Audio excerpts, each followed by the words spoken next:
आइए सुनते हैं सुभद्रा कुमारी चौहान जी द्वारा लिखी गई लघु कथा होली। कल होली है। होगी, क्या तुम ना मनाओगी? नहीं नहीं ना। क्यों? क्या बताऊं क्यों? आखिर कुछ सुनो भी तो। सुनकर क्या करोगे? जो करते बनेगा। तुमसे कुछ भी ना बनेगा।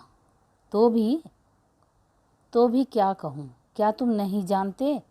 होली या कोई भी त्यौहार वही मनाता है जो सुखी है। जिसके जीवन में किसी प्रकार का सुख ही नहीं, वह त्यौहार भला किसके बिरते पर मनावे? तो क्या तुमसे होली खेलने ना आऊं? क्या करोगे आकर? सकरुण दृष्टि से करुणा की ओर देखते हुए नरेश साइकिल उठाकर घर चल दिया। करुणा अपने घर के कामकाज में लग गई। नरेश के जाने के बाद आध घंटे बाद ही करुणा के पति जगत प्रसाद ने घर में प्रवेश किया। उनकी आंखें लाल थीं, मुंह से तेज शराब की बू आ रही थी।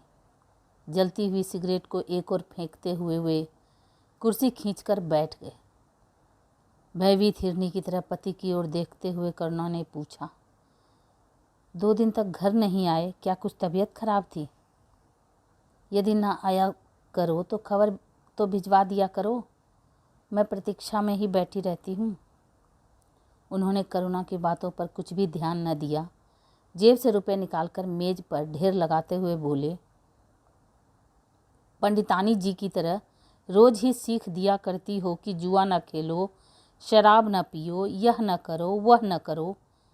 यदि मैं जुआ न खेलता तो आज मुझे इतने रुपए इकट्ठे कहाँ से मिल जाते? देखो, पूरे 1500 हैं। लो, इन्हें उठाकर रखो, पर मुझसे बिना पूछे इसमें से 1 पाई भी न खर्च करना, समझी? करुणा जुए में जीते हुए रुपयों को मिट्टी समझती थी। गरीबी से दिन काटना उसे स्वीकार था, परंतु चरित्र को भ्रष्ट करके धनवान बनना उसे प्रिय न था। वह जगत प्रसाद से बहुत डरती थी, इसलिए अपने स्वतंत्र विचार वह कभी भी प्रकट न कर सकती थी। उसे इसका अनुभव कई बार हो चुका था।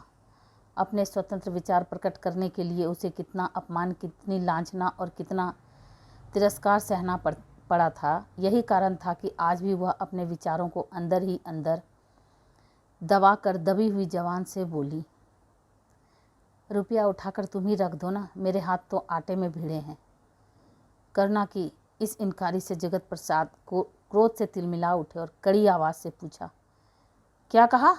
करुणा कुछ न बोली, नीची नज़र किए हुए आटा सानती रही। इस चुप्पी से जगत प्रसाद का पारा 110 डिग्री पर पहुंच गया। क्रोध के आवेश में रुपए उठाकर उन्होंने फिर जेब में रख लिए। यह तो मैं जानता ही था कि तुम यही करोगी। मैं तो समझा था इन 2-3 दिनों में तुम्हारा दिमाग ठिकाने आ गया होगा, उटपटांग बातें भूल गई होंगी और कुछ अकल आ गई होंगी, परंतु सोचना व्यर्थ था। तुम्हें अपनी विद्वता का घमंड है तो मुझे भी कुछ है। लो, जाता हूँ, अब रहना सुख से। कहते कहते जगत प्रसाद अपने कमरे से बाहर निकलने लगे।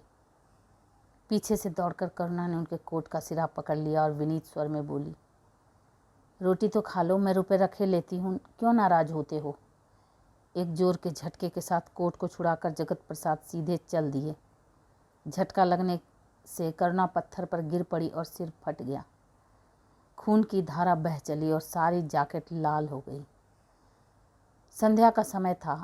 पास ही बाबू भगवती प्रसाद जी के सामने वाली चौक से सुरीली आवाज़ आ रही थी, होली कैसे मनाऊं सैया विदेश, मैं द्वारे ठाड़ी कर मलमल पछताऊं। होली के दीवाने भंग के नशे में चूर थे। गाने वाली नर्तकी पर रुपयों की बौछार हो रही थी। जगत प्रसाद को अपनी दुखिया पत्नी का ख्याल भी न था।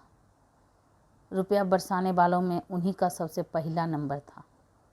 इधर करुणा भूखी प्यासी छटपटाती हुई चारपाई पर करवटें बदल रही थी। भाभी, दरवाज़ा खोलो, किसी ने बाहर से आवाज़ दी। करुणा ने कष्ट के साथ उठकर दरवाज़ा खोल दिया।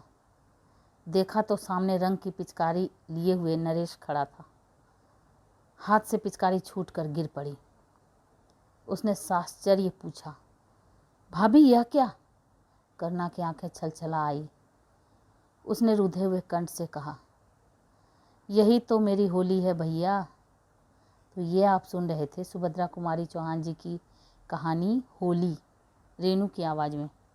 ऐसी ही अद्भुत कहानियों को सुनने के लिए मेरे चैनल को सब्सक्राइब करें, लाइक करें और शेयर करें। Thank you.